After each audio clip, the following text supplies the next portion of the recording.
¿Estamos listos para escuchar la palabra del Señor? La semana pasada, mire, antes de hacer esto, durante la pandemia, transmitiendo siempre a través de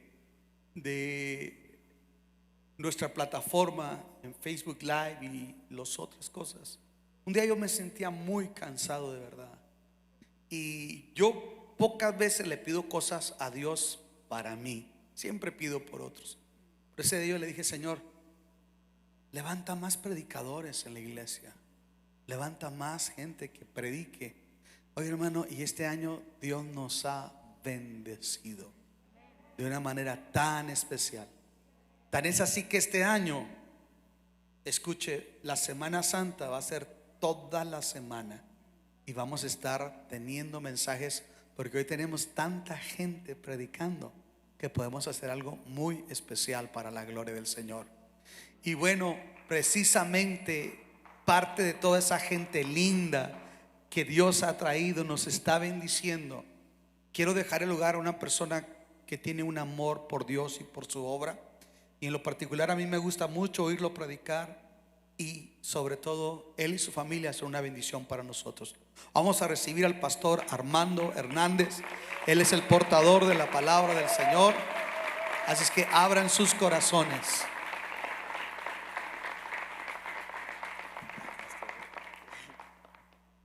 Dios es bueno, hermano.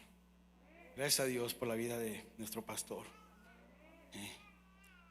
Créame que es una bendición para mí poder estar aquí con ustedes. Aquí está. Es una bendición, hermano, para mí estar aquí. Y le doy gracias a Dios porque Dios ha sido bueno. Venimos, por eso ya hace como 3 semanas salimos del COVID, no habíamos pasado por eso.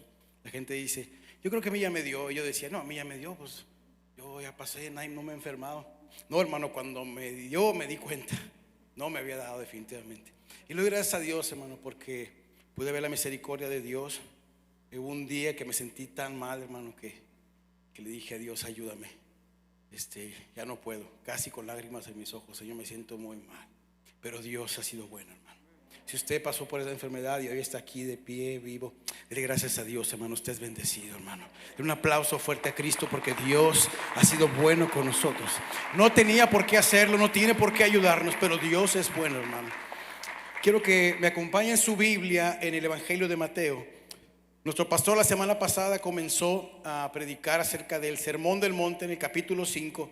Él introdujo la serie. Y vamos a ver la primera de las bienaventuranzas, que viene siendo como la plataforma o la columna donde se sostienen todas las demás. Y vamos a leer del versículo 1 al versículo 3 del capítulo 5 de Mateo. Usted tiene su Biblia lista, puede decir amén. Si usted no tiene una Biblia hoy, ahí va a estar en la pantalla, para que usted me pueda seguir en esta pues ya tarde, amén. Dice la palabra de Dios: viendo la multitud, subió al monte, y sentándose vinieron a él sus discípulos, y abriendo su boca les enseñaba diciendo, versículo 3: bienaventurados los pobres en espíritu, porque de ellos es el reino de los cielos. Amén. Quiero que me acompañe a orar, ayúdeme a orar. Vamos a pedirle a Dios que Él nos hable, que Él traiga una palabra para nosotros en esta hora. Amén. Señor, te damos gracias, Señor. Te hemos adorado, te hemos bendecido, Señor. Gracias porque tú has sido bueno con nosotros, Señor. Y si hoy estamos aquí es por tu misericordia, Señor. Te pedimos en esta hora que tú abras nuestra mente, nuestro entendimiento, nuestro corazón, Señor, y que tu palabra pueda penetrar en lo profundo del alma, Señor. Si hoy hubiere personas que están aquí primera o segunda vez y no conocen quién eres tú, Señor, que tu palabra pueda entrar en sus corazones. Te doy gracias, Señor. Ayuda en esta hora al predicador, Señor. Sosténlo con tu gracia, Señor, y con tu poder, para que tu nombre sea glorificado. En el nombre de Jesús, amén. Puede ocupar su lugar. Quiero leer un poco versículos atrás para entrar en contexto acerca de esta palabra. Si usted puede mirar en su casa, no importa, en Mateo capítulo 4, los últimos versículos, antes de que Jesús se sentara y comenzara a enseñar a la multitud y a sus discípulos que lo seguían, dice que algo pasó poderoso, hermano, que tenía en las personas un gran entusiasmo de la hora que estaban viviendo.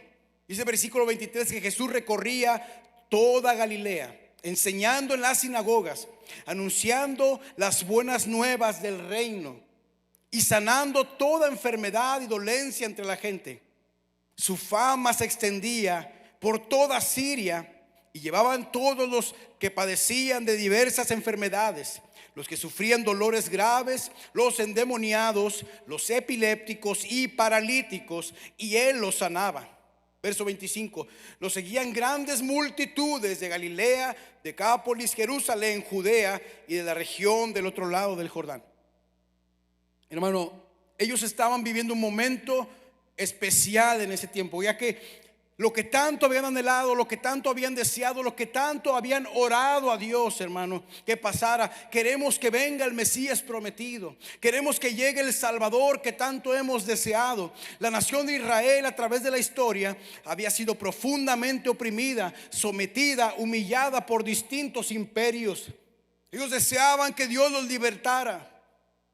En ellos existía un anhelo de ser liberados y deseaban que el Mesías prometido apareciera para salvarlos del imperio romano, quien era cruel con el pueblo. Así que para ellos estaban viviendo un tiempo especial. Dicen, ya llegó el Mesías. Lo que tanto hemos deseado, lo que tanto anhelamos, está pasando en este momento. Él se va a levantar con poder. Él va a levantarse y nos va a librar de los romanos. Su reino será implantado en la tierra y seremos libres totalmente. Las promesas que Dios ha hecho a este pueblo se cumplirán en este tiempo, decían ellos. Ahora imagínense lo que significó para ellos lo que escucharon. El sermón del monte, hermano, para ellos fue algo que no esperaban, hermano. No esperaban escuchar esas palabras. Para ellos fue muy chocante escuchar eso. Imagínense, Jesús está ahí, la multitud lo rodea, entusiasmados. Él se siente y les comienza a decir: bienaventurados los pobres, o felices los pobres. Bienaventurados los que lloran, bienaventurados los que padecen persecución. No es el mensaje que ellos querían escuchar. Imagínense, ellos decían: ¿por qué no dijo bienaventurados los ricos, los que tienen dinero, los que pueden comprar la felicidad, los que pueden adquirir bienes para sí mismos, los que pueden llegar a tener poder a causa de la economía que los sostiene? ¿Por qué no dijo bienaventurados los que están alegres, los que tienen dicha en el alma, los que no lloran, los que no sufren? Ellos son bienaventurados. Bienaventurados aquellos que a todo mundo le caen bien, que no son perseguidos, que todo mundo los ama. Para ellos el mensaje de las bienaventuranzas fue un mensaje chocante para sus vidas y hasta cierto punto ridículo. No era lo que querían escuchar. Jesús se pone y les dice: bienaventurados los pobres, porque de ellos es el reino de los cielos. Jesús precisamente vino a implantar un reino, pero no un reino con las características que el mundo demanda. No es ese tipo de reino que ellos querían mirar. El reino de los cielos, Jesús dijo: mi reino no es de este mundo. Mi reino no es como ustedes piensan que es. Ellos vivían pensando: oh, quizá Él se va a levantar un día. Los discípulos le preguntaron, diciéndole al maestro: ¿restaurarás el reino de Israel en este tiempo? Ellos querían decir: ¿cuándo te vas a sentar en el trono? ¿Y quiénes vamos a estar a tu derecha y a tu izquierda? Ellos esperaban un reino literal, hermano. Pero Jesús dijo: mi reino no es de este mundo.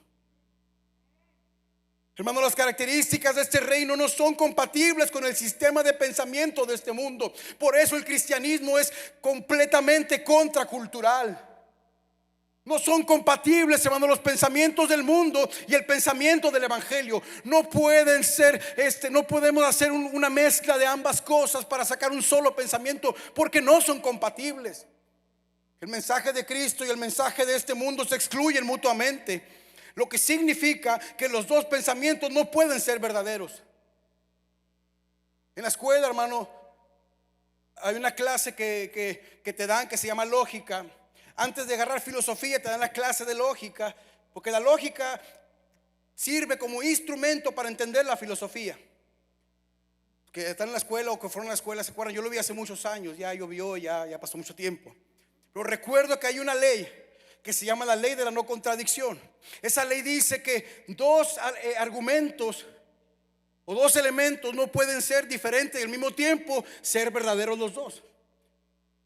Alguien es verdadero y uno es falso. Los dos no pueden ser verdaderos. Sin embargo, el sistema del mundo te dice: está bien que vayas a la iglesia, está bien que seas cristiano, está bien, Jesús es Dios, pero también Baal es Dios, también los árboles son dioses. Es más, yo soy Dios. Ellos dicen que todo el mundo, todo lo que tú creas es verdadero para ti, pero la ley de la no contradicción dice que eso no es posible. Hermano, el mensaje del evangelio y el mensaje del mundo se excluyen mutuamente, lo que significa que alguien está mintiendo. Alguien no está diciendo la verdad, pero los dos no pueden ser verdaderos. Lo que el mundo te dice no puede ser verdadero y al mismo tiempo lo que Cristo dice también ser verdadero. Alguien está mintiendo aquí. Ahora, quiero que pienses en esto en esta hora. Hay algo muy importante que tienes que saber. Lo más importante para ti y para mí es no equivocarnos en elegir quién tiene la razón, porque sería terriblemente catastrófico equivocarnos, ya que las consecuencias de esa decisión es eterna, hermano. Si usted se equivoca en elegir y resulta que lo que usted escogió no era verdadero, usted va a tener un problema eterno. Pablo dice en 1 Corintios capítulo 15, verso 32, que he ganado. Dice: si solo por motivos humanos, porque quise, porque me motivó algo, porque algo estuvo en mi corazón y lo quise hacer. En Éfeso, en la ciudad de Éfeso, dice: luché contra las fieras. Se refiere a la oposición que él estuvo enfrentando mientras predicó el evangelio. ¿Qué he ganado? Es la pregunta. Si los muertos no resucitan, o sea, si Cristo no resucitó, como decían en ese tiempo todos, comamos y bebamos, que mañana moriremos. Hermanos, si esta predicación es falsa, usted hoy está perdiendo su tiempo al estar aquí. Si lo que yo le estoy diciendo en este momento no es verdadero, usted hoy está perdiendo su tiempo. Debería de salir esa puerta y disfrutar de la vida, dedicarse a ser feliz, a ganar riquezas, a disfrutar todos los placeres del mundo, porque al cabo esta vida se va a acabar. Pero le voy a decir una cosa: Cristo sí resucitó. Y si Cristo resucitó, entonces lo que Jesús proclamó fue verdadero. La resurrección selló que Jesús lo que había dicho no era falso. Él es verdadero. Sea Dios veraz y todo hombre mentiroso, dice su palabra. Ten mucho cuidado cómo vas a elegir, porque las dos premisas no pueden ser verdaderas. O lo que el mundo dice es verdad, el cristianismo es una falsedad, o lo que la Biblia dice es cierto y lo que el mundo te ofrece es totalmente falso. El problema es que algún día en la eternidad, cuando partamos de este mundo, cuando muramos, nos vamos a dar cuenta quién tenía la razón. Sería terrible que llegues a aquel lado de la gloria pensando que lo que el mundo te decía era verdad, cuando te estuvo engañando y mintiendo todo el tiempo. Sería algo catastrófico, hermano. Ciertamente hoy vivimos un momento especial. Mire, usted está aquí escuchando la palabra de Dios. Tenemos una libertad, hermano. Hermano, gente anheló escuchar lo que usted escucha hoy en esta tarde. Lo que usted escucha en la iglesia, los sermones, el evangelio. Personas anhelaron escucharlo y no lo escucharon. Al mismo tiempo que somos privilegiados, también somos totalmente responsables de lo que hoy estamos escuchando. Porque un día, hermano, como Jesús dijo, sería más tolerable el castigo para Tiro y Sidón, aquellas ciudades que Dios destruyó por su pecado, que para esta ciudad, dijo él, Capernaum. Si las señales que se hicieron aquí se hubieran hecho en Sodoma y Gomorra, se hubieran arrepentido hace mucho tiempo, dice. Y esta generación está siendo iluminada con la verdad del evangelio, a manos llenas, abundantemente, hermano. No se dan cuenta de la responsabilidad delante de Dios que tendrán aquel día, de todas las veces que usted escuchó el mensaje del evangelio y todas las veces que usted lo rechazó voluntariamente. Así que seamos conscientes de lo que hoy estamos escuchando. ¿Cuántos dicen amén? Jesús es muy claro respecto al carácter de las personas que pertenecen a ese reino, o cómo deben ser las personas que son parte del reino de los cielos. Muchas personas se han equivocado al pensar que se puede ser cristiano y al mismo tiempo buscar la dicha a través de lo que este mundo promueve. Gente se ha equivocado tratar de mezclar las dos ideas diciendo se puede ser cristiano y al mismo tiempo se puede disfrutar los placeres que el mundo promueve. Eso es totalmente falso. El cristianismo es esencialmente opuesto a todo lo que el mundo ofrece, hermano.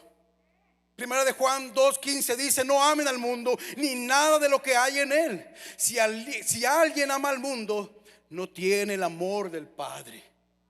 Dios no vive en su corazón. Dios no está en su vida. Si usted aún ama al mundo, si usted aún anhela estar en el mundo, usted desea hacer lo que el mundo dice, entonces usted no conoce a Dios. Usted puede venir a la iglesia todos los miércoles, todos los domingos, participar en los ministerios, pero si usted aún ama al mundo, anhela al mundo, entonces usted aún no conoce a Dios. Eso es una verdad que la palabra nos enseña. Porque nada de lo que hay en el mundo, los malos deseos del cuerpo, la codicia de los ojos, la arrogancia de la vida, provienen del Padre, sino del mundo. Muchos cristianos, hermanos, escuche esto, que pretenden vivir amando a Dios y al mismo tiempo amando al mundo, han desacreditado el cristianismo. Mañana les decía: por causa de las cabras, las ovejas somos vituperados. Gente habla mal de las iglesias por personas que se dicen ser cristianos y no lo son. Y si uno puede decir amén, diga: ay de mí, Señor. Ahora quiero definir el concepto, hermano, de lo que significa ser pobre en espíritu. ¿Qué es lo que realmente quiso decir Jesús cuando dijo: bienaventurados los pobres en espíritu, porque de ellos es el reino de los cielos? Número uno, una de las maneras que aprendí de cómo saber que algo es o qué es lo verdadero, hermano, es tratando primero de eliminar lo que no es.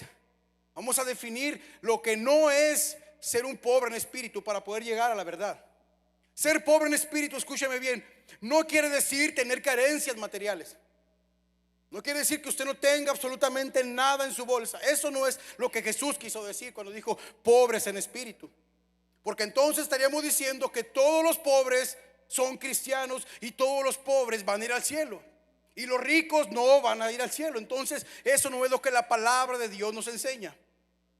No tener dinero no significa, hermano, ser pobre en espíritu. Conozco algunos pocos, muy pocos, personas que tienen dinero y son personas piadosas que aman a Dios y que han rendido su voluntad a Dios y que viven para la gloria de Dios. Y conozco muchas personas pobres también que tienen un orgullo gigante y que odian a Dios con todo su corazón. Entonces Jesús nos está diciendo que tener carencias materiales quiere decir ser pobre en espíritu. Tampoco ser pobre en espíritu significa ser una persona introvertida, tímida o apocada. Una persona que tiene mucha timidez, que casi no le habla a nadie, que es muy retraído. Siempre está sentado solito, no quiere que nadie lo mire, casi está ahí en su lugarcito, aparte de todos, y la gente lo mira y me dice: mira ese muchacho, esa muchacha se ve tan piadoso, tan bonito, el reino de los cielos es de él porque es introvertido. No, hermano, tampoco quiere decir eso, hermano. Ser introvertido pueden ser por causa de que así son los papás o por alguna razón, pero no significa, hermano, que ser pobre en espíritu sea ser una persona tímida. Tampoco quiere decir, hermano, cuando solamente lo decimos de palabra. Hay gente que dice: yo soy lo peor, soy una basura, no valgo nada, soy un gusano, soy una cucaracha. La diferencia está en la forma en que reaccionan cuando las personas los tratan como ellos dicen que son. O sea, ellos dicen: soy una cucaracha, no valgo nada. Pero cuando alguien los trata como ellos dicen que son, entonces se enojan. No me trates así tampoco. Yo te escuché, hermano, estabas orando. Decía: Señor, soy una basura. Yo te estoy diciendo basura y tú te enojas. No, yo soy una basura para Dios, pero tú no me hables así. No me faltes al respeto. Hay gente que solamente de labios lo dicen, hermano, pero cuando la gente los tratan como ellos dicen que son, se molestan, hermano, porque lo hacen solamente de palabras. Eso no quiere decir ser pobre en espíritu. El hombre que solo es pobre de palabra no soporta ser tratado como dice que él es. El hombre que realmente es un pobre en espíritu también es manso cuando se le trata mal. El que realmente es pobre en espíritu no nada más lo dice, sino cuando es sometido a presión, a prueba, literalmente también guarda silencio y sigue amando a pesar de cómo es tratado. Él reconoce su condición, y como conoce su condición también puede ver la condición de su hermano. Así que él no se siente mal cuando alguien lo quiere pisotear, porque es un hombre manso. A diferencia de aquel que dice: oh, yo soy una cucaracha, pero cuando lo tratan mal se enoja. Entonces ese hombre es un falso pobre en espíritu. También hay personas, hermanos, que dicen que son pobres, o que le dicen a todo el mundo: oh, es una falsa humildad. Le dicen a las personas: oh, no, yo no sirvo para nada, yo soy tan tonto, soy tan torpe. Pero en el fondo del corazón quieren que les digan que sí saben hacerlo. Y cuando le dice el pastor o alguien: no, si eres bueno para hacerlo. Ay, bueno, si tú me lo dices está bien, sí soy bueno para hacerlo. Pero quería que me lo dijeras, pero yo por eso dije que no servía, para ver si tú me decías que sí servía. Eso tampoco es ser pobre en espíritu, hermano. Ahora, ¿qué es lo que significa realmente, o lo que sí significa ser pobre en espíritu? En el texto, hermano, o en el Nuevo Testamento hay dos palabras para definir la palabra pobreza. La primera palabra es penó, que significa laborar por el sustento diario. Es alguien que a duras penas puede subsistir. Es un pobre, hermano, pero sí tiene fuerzas para trabajar todavía, para llevar de perdida cada día el pan a la boca, para no morir de hambre. Es pobre, pero no es tan pobre como el segundo. La segunda palabra para definir la pobreza es la palabra tojos. Esta es la palabra esta es la pobreza, absoluta en su máxima condición. Describe una pobreza hasta ponerse de rodillas. Mendigo, pordiosero, dice como agazapándose. Es decir, estrictamente denotando una mendicidad absoluta. Esa palabra es la que Jesús describe cuando dice: bienaventurados los pobres en espíritu. Es una pobreza, hermano, de un hombre que no tiene la forma de valerse por sí mismo. No tiene los elementos, no tiene la forma, la capacidad. Totalmente depende de alguien más. No puede hacer nada por sí mismo. Está roto, está quebrado, está hecho pedazos. No tiene dónde agarrarse. Es lo que significa esta palabra, hermano. El pobre de espíritu se sabe perdido, incapacitado, dependiente. No tiene nada de dónde sostenerse. ¿Cuántos han llegado a ese punto en su vida espiritual? Son los que buscan agua pero no la encuentran, dice la palabra. A quienes la sed les ha resecado la lengua. A ellos Dios les promete que hará brotar ríos en el desierto, hermano. Isaías 47, versículos 17 y 18, fíjese lo que dice: los pobres y los necesitados buscan agua, pero no la encuentran.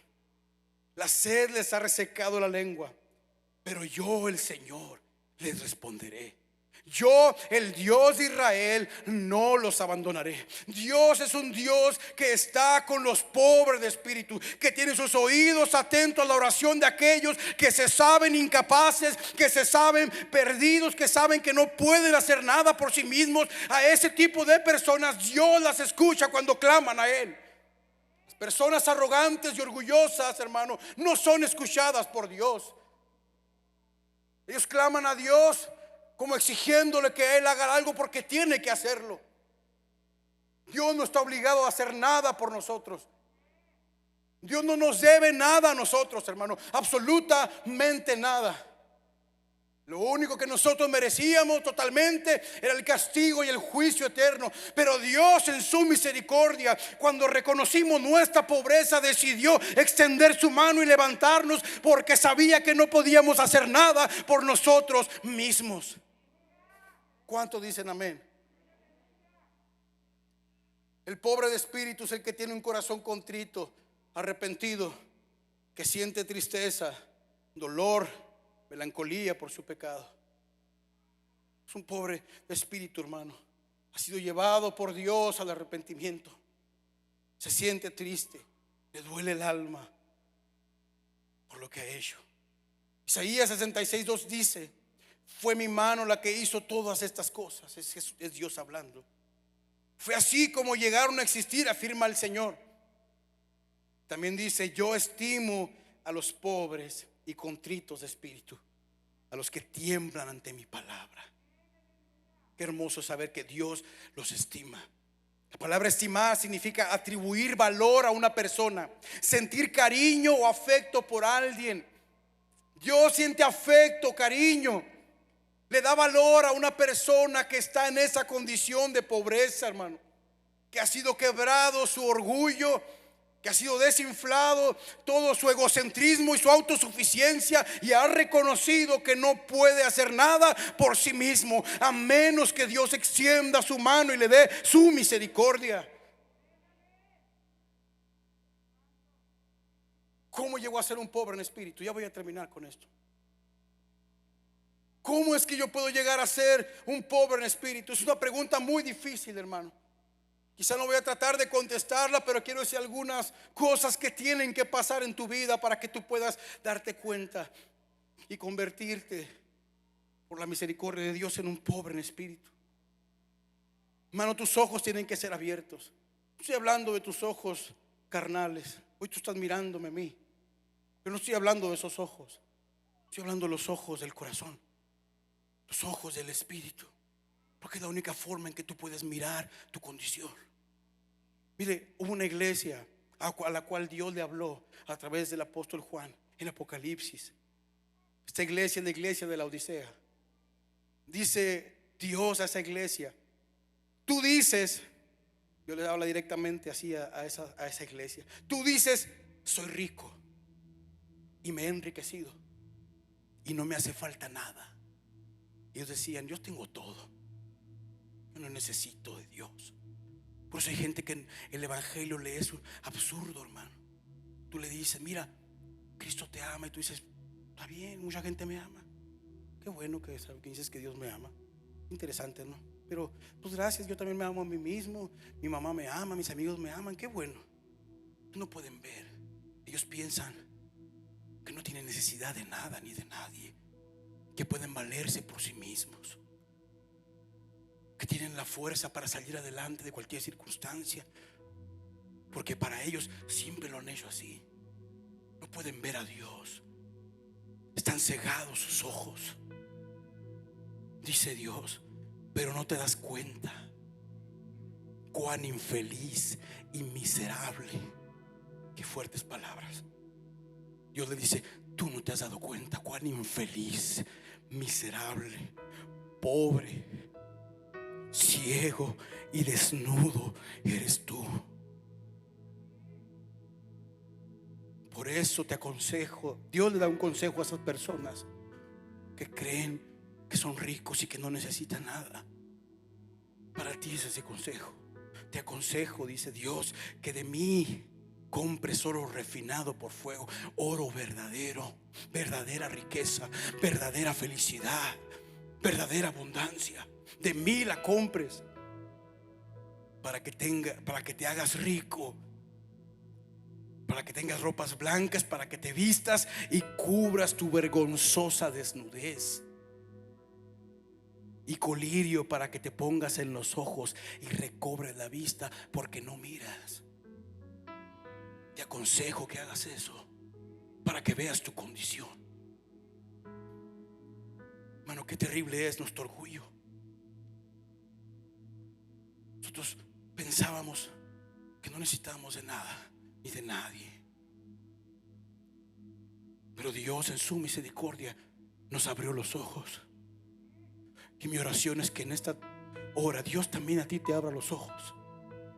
El mensaje para esta iglesia era para una iglesia que se suponía creían en Dios, que se suponía conocían a Dios. Para ellos era el mensaje. Ellos, los que se decían cristianos, creían que no necesitaban de nada y no se daban cuenta cuán miserables, infelices, ciegos, desnudos eran. Necesitaban que sus ojos fueran abiertos, como mucha gente hoy necesita que Dios les abra los ojos para que miren su condición, porque de otra forma saldrán por esa puerta de la misma forma en la que entraron. Mi deseo con todo el alma es que hoy tú puedas conocer quién eres tú realmente. Y te duela el alma hasta el fondo del corazón cuando te des cuenta cuán miserable es tu vida. Tienes que ser expuesto, hermano, a la santidad de Dios por medio de su Espíritu Santo y a través de su bendita palabra, para que tú puedas ver tu condición. Isaías capítulo 6 verso 1 al 5 es un relato precioso, hermano, acerca de una visión que tuvo el profeta Isaías. Dice: en el año en que murió el rey Usías. Mire, para Isaías la muerte de ese rey fue algo catastrófico, porque aparentemente el rey no estaba muy bien. Él era un buen gobernante, él no tenía problema con las otras naciones, estaban en paz, había prosperidad económica, había crecimiento, y de repente ese rey muere. Y Dios se levanta y empieza a decir muchos: ay sobre Jerusalén, ay de ti Jerusalén, que no quieres oír la palabra, ay de ti, puras maldiciones. El profeta está confundido con Dios, dice: ¿por qué, Señor? ¿Por qué pasa esto? Dice que fue al templo a orar. Dice: en el año en que murió el rey Usías, dice, él tuvo una visión. Vi al Señor sentado sobre un trono alto y sublime, y sus faldas llenaban el templo. Hermano, las faldas de un rey en el tiempo que Isaías lo estaba describiendo, lo largo de su ropaje representaba su majestad y su poder, hermano. Entre más largo era el ropaje que el rey tenía, era un hombre más majestuoso, con más autoridad y con más poder. Ahora dice que cuando él mira la visión, él ve el templo totalmente lleno con las faldas de ese rey, hermano, porque Dios es todopoderoso. Él es la plenitud de aquel que lo llena todo. Él es majestuoso, grande y poderoso. Qué impresionante visión tenía el profeta en ese momento. Toda la expresión de la gloria de Dios, hermano, enfrente de sus ojos. Ahora escuche, dice que por encima de él había serafines. Cada uno tenía 6 alas. Dice: con 2 cubrían su rostro, con 2 sus pies, y con 2 volaban. Y el uno al otro daban voces diciendo: santo, santo, santo, Jehová de los ejércitos, toda la tierra está llena de su gloria. Dice, escuche, los quiciales de las puertas se estremecieron con la voz del que clamaba, y la casa se llenó de humo. Fue tan poderoso lo que salía de la boca de Dios que tembló la casa, hermano. Se llenó de humo todo ese lugar por la gloria de Dios. Hermano, cualquiera puede decir: oh, Isaías se puso de pie y comenzó a recorrer el templo de gozo porque Dios estaba ahí. No, hermano, eso no es lo que sucede cuando tú te encuentras con la gloria y con la santidad de Dios. Lo que salió de los labios de Isaías fue: entonces dije, ay de mí. El mismo ay que apareció atrás, refiriéndose a la maldición, como diciendo: soy maldito, ay de mí que soy muerto. Porque siendo un hombre inmundo de labios y habitando en medio de un pueblo que tiene labios inmundos, han visto mis ojos al Rey Jehová de los ejércitos. Esa expresión, hermano, en el hebreo significa: me desintegro, me hago pedazo, lo que está diciendo Isaías. Sentía que en cualquier momento iba a caer fulminado por la presencia y la santidad de Dios, porque Dios es santo. Y ese es el problema, hermano, que no nos hemos dado cuenta que Dios es santo y nosotros no somos santos. Nosotros nos comparamos con la gente. Nosotros decimos: no, yo no soy tan malo como aquel. El jueves recibí una llamada de un familiar. Me dice: primo, ¿cómo estás? Mira, pues aquí estoy, quiero ir a tu iglesia un día de estos. No es que ande mal, me dice él. No es que sea, no ando mal. Sí, he hecho mis cervecillas, pero no soy malo. Creo que soy una buena persona, me dijo él. Yo dije: qué interesante, es buena persona. Sí, no quiero ir porque ande en malos pasos, simplemente que siento que algo más me falta, decía él. Ese aspecto de la religión como que quiero también experimentarlo, porque siento que no estoy completo, decía él. Pero no soy tan malo. Mucha gente te va a decir: yo no soy tan malo, porque se comparan con el violador, con el asesino. Pero no se dan cuenta, hermano, que Dios es santo y nosotros no lo somos. porque hemos violado la ley de Dios. Yo le dije, ok, no eres tan malo, está bien. ¿Miraste este día a una mujer y la codiciaste? Bueno, sí. Bueno, ya violaste un mandamiento: no codiciarás la mujer de tu prójimo. Bueno, está bien. ¿Has mentido alguna vez en tu vida?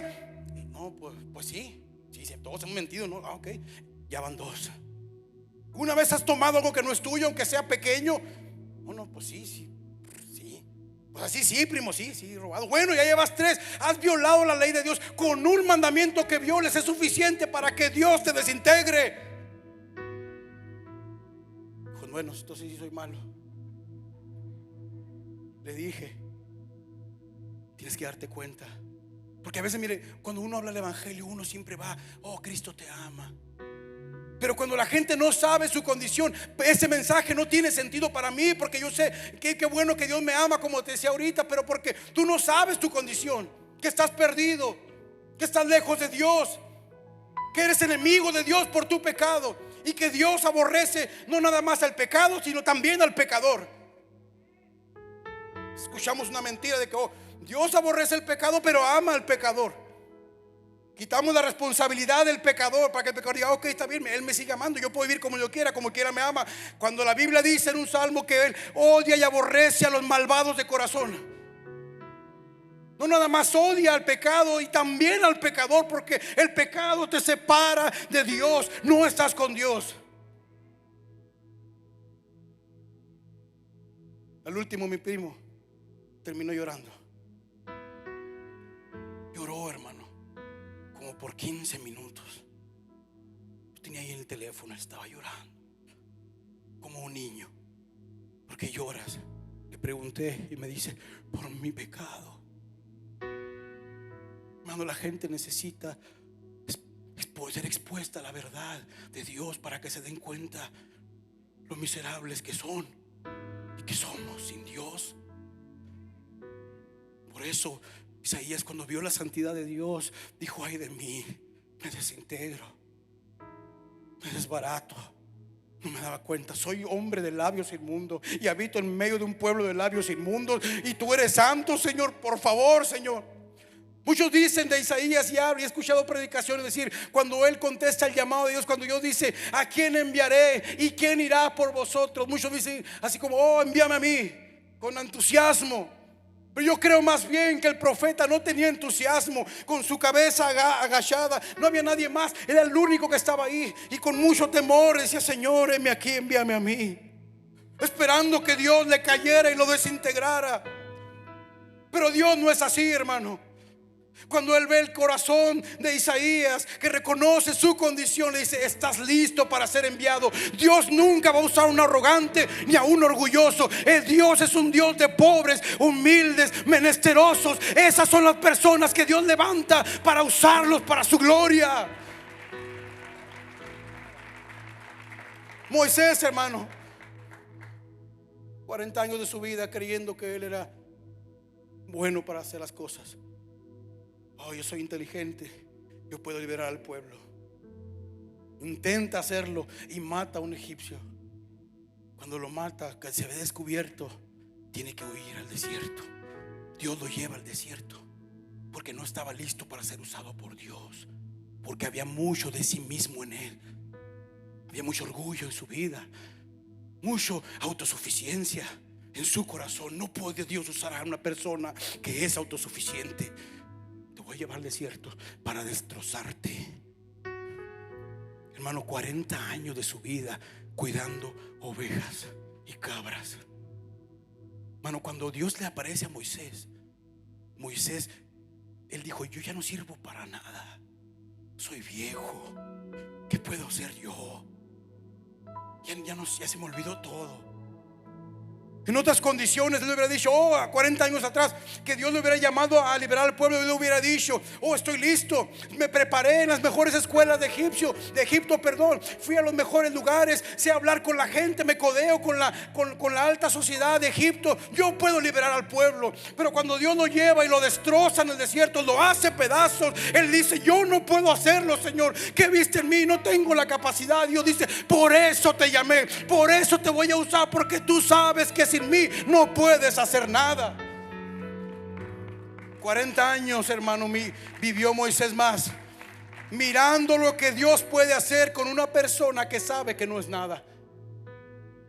Es hermoso. Ya voy a acabar de mi chanza. Bueno, todavía tengo 1 minuto y medio. Hermano, en Lucas hay una historia hermosa cuando Jesús se llama a sus discípulos. Y en el capítulo 5 dice que él va y va a predicar a la orilla del lago de Genesaret. Y dice que el gentío se agolpaba. Y había un hombre llamado Pedro que había durado toda la noche intentando pescar y no había pescado nada. Y Jesús le pide la barca prestada para predicar en ella. Y él se la presta. Y cuando termina de hablar, le dice a Pedro: Pedro, boga mar adentro y echa tu red para pescar. Pedro, con todo su orgullo, dijo: oh, Señor, por favor, hemos pescado toda la noche y no ha salido nada. Mira, yo aquí soy el pescador, tú eres el rabino. Es bueno lo que tú haces, pero yo soy el de la experiencia. Pero le dijo: más en tu palabra echaré la red. Está bien, vamos a intentarlo, sé que no va a pasar nada. Y va, y dice, cuando empieza a pescar, dice que la red se llenó de peces. Y empezaron a hacer señas a otra barca para que les ayudara, de tal manera que llenaron otra barca y las barcas se estaban hundiendo. Hermano, yo hubiera pensado que Pedro estaba contento y de gozo. Le dijo al maestro: Señor, gracias por la gran pesca que acabas de hacer. Mira, ya tengo dinero suficiente, te invito a mi casa a hacer pescado zarandeado o algo. No fue lo que salió de la boca de Pedro. Hermano, viendo esto, Simón Pedro, dice versículo 8, cayó de rodillas ante Jesús, diciendo: apártate de mí, Señor, porque soy un hombre pecador. Cuando él miró quién era Jesús y el poder que tenía, su santidad, hermano, su deidad, su gloria, él respondió, hermano, no con orgullo, no con vergüenza, con indignidad. Se tiró al piso y dijo: Señor, apártate de mí, porque soy un hombre pecador. Conclusión, hermano, hay 2 clases de personas aquí. Mire, todos los que están aquí esta mañana, todos estamos en la misma condición de pobreza. Hay una diferencia solamente, que unos son conscientes y otros no.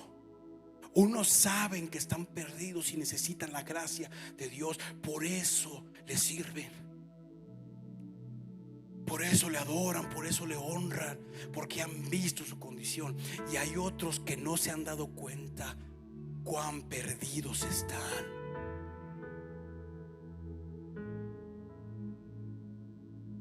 Había un fariseo, hermano, Lucas 18 dice que se puso a orar consigo mismo, diciendo: oh Dios, te doy gracias porque no soy como los otros hombres, ladrones, malhechores, adúlteros, ni mucho menos como este recaudador de impuestos. Había un recaudador de impuestos cerca de él, hermano. ¿Quiénes eran estos hombres? Eran los más miserables de la nación de Israel. No porque no tuvieran dinero, tenían mucho dinero, pero ellos habían comprado franquicias de los romanos y ellos hacían negocio con los impuestos y se aprovechaban del pueblo, hermano. Por eso la gente los odiaba, pero no podía tocarlos porque el gobierno romano los protegía. Pero eran judíos como ellos, eran catalogados como traicioneros, lo peor de la sociedad. Y el fariseo se para y dice: te doy gracias porque no soy como este. Yo ayuno, dice, 2 veces por semana, doy diezmo de todo lo que gano. En cambio, este recaudador de impuestos dice que se había quedado a cierta distancia. Mire, este hombre ni siquiera tuvo la fuerza para acercarse hasta enfrente del templo. Tenía vergüenza, se quedó atrás. Dice que se postró su rostro en tierra y decía: sé propicio a mí, Señor, que soy un pecador. Así que golpeaba su pecho: Señor, te necesito, estoy perdido sin ti. Hermano, yo viví 19 años de mi vida con mi orgullo. Conocí de las cosas de Dios de niño, la iglesia. Me llevaron a la iglesia desde que tenía 7 años. Pero todo mi orgullo estaba ahí. Me invitaron un día a la iglesia. Yo entré por la puerta lleno de orgullo, hermano. Si no está bien, voy a ir a la iglesia a ver qué dice. Necesito de Dios. Yo quiero ser un médico cirujano. Yo voy a ser alguien importante. Yo voy a ser alguien que va a triunfar en la vida. Me senté atrás en la mañana, hermano. Escuché un canto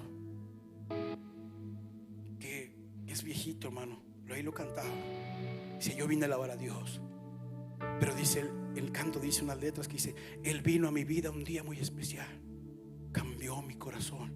Me enseñó un camino mejor. Cuando yo escuché esas palabras, hermano, comencé a llorar. Que yo creía que era bueno, pero había un camino mejor que yo no conocía. Hermano, no lloré de felicidad. Hermano, cuando te encuentras con la verdad de quién eres realmente, no lloras porque estás feliz de saberte quién eres. No, lloras porque te duele el alma, hermano, de saber quién eres en verdad. Una tristeza que la palabra dice que conduce al arrepentimiento.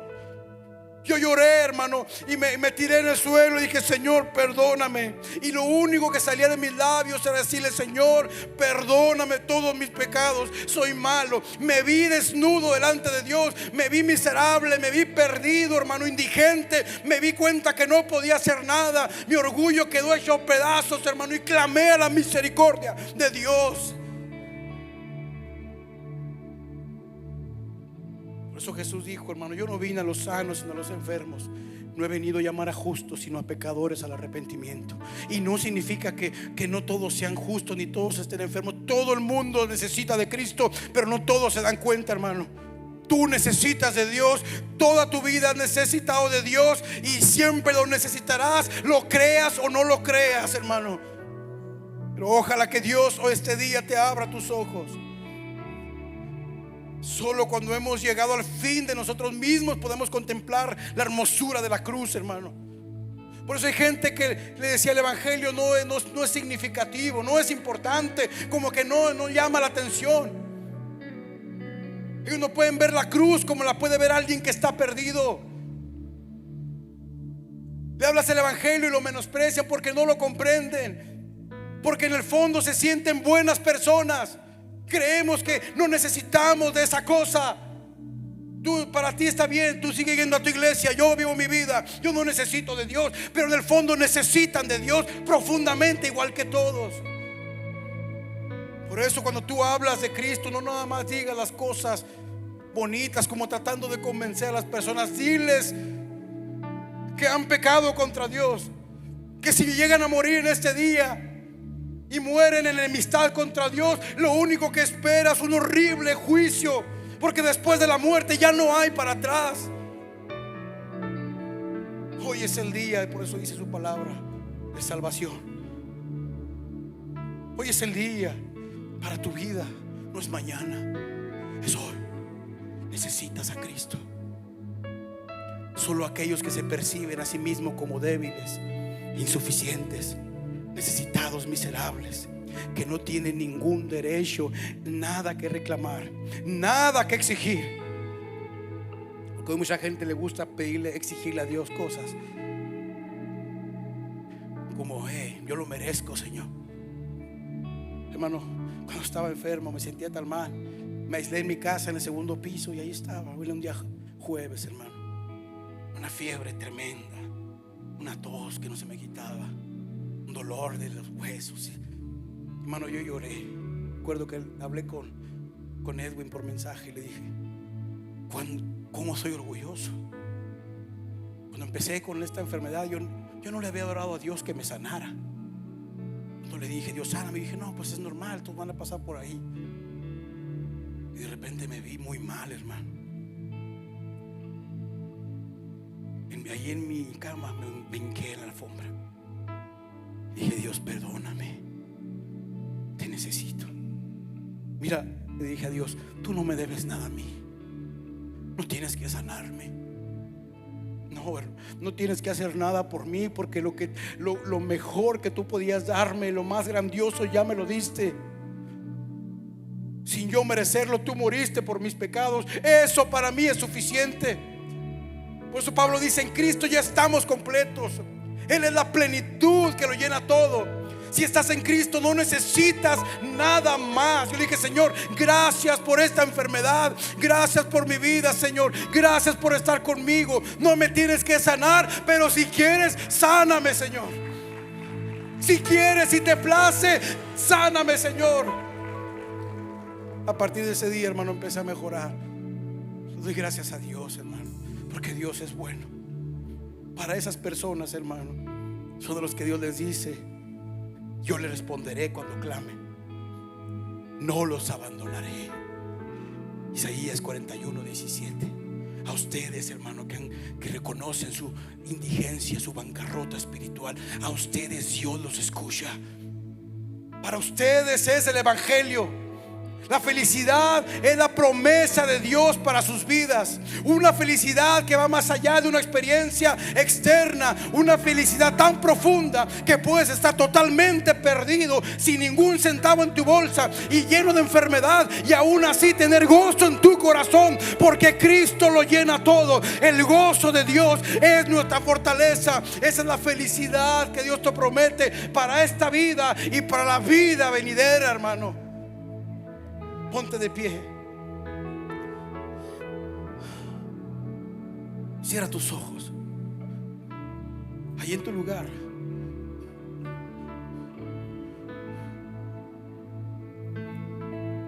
Cierran todos sus ojos. Ahí en tu lugar. Si tú no habías llegado a ese punto de mirarte así como eres realmente,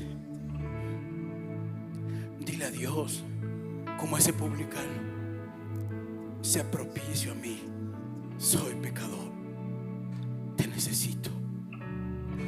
Señor, siempre te he necesitado, pero yo no lo sabía.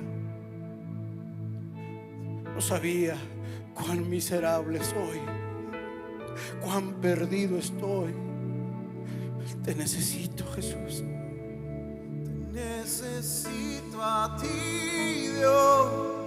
Te necesito a ti, Dios. Te necesito a ti. Soy insuficiente. Te necesito a ti, Dios. A ti, Dios. Te necesito a ti. Te necesito. Soy un miserable. Necesito a ti. Estoy perdido, perdida sin a ti. Dios, te necesito a ti. Hoy es el día para tu vida. Tal vez has estado mucho tiempo en la iglesia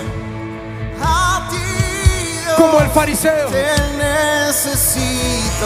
pero hoy Dios te abre los ojos para que veas tu condición.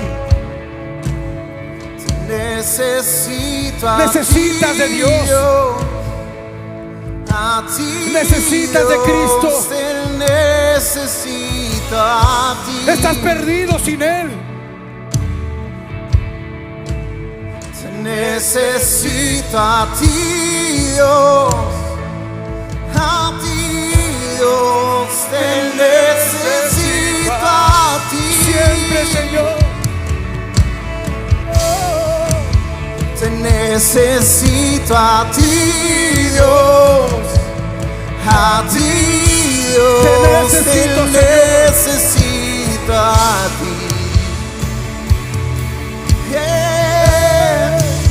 Te necesito a ti, Dios. A ti, Dios. Te necesito a ti.